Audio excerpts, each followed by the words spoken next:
Warga binaan Lapas Kelas 2B Martapura serta petugasnya kompak ikut memeriahkan Hari Kemerdekaan Republik Indonesia yang ke-80 dengan cara menggelar lomba antar warga binaan dan petugas lapas. Adapun lomba yang diselenggarakan di lapas tersebut mulai dari pertandingan bulu tangkis hingga perlombaan gaple.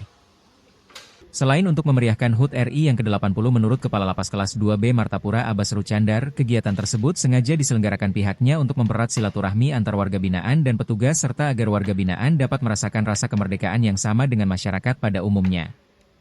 Tujuan dari kegiatan ini adalah yang pertama untuk memeriahkan Hari Ulang Tahun Kemerdekaan Republik Indonesia yang ke-80, kemudian untuk mempererat silaturahmi antara petugas dengan warga binaan di Lapas Kelas 2 Martapura, sehingga keharmonisan dan kekeluargaan di antara kami dapat terjalin dengan baik, sehingga hubungan antara warga binaan dengan petugas dapat terjalin dengan baik.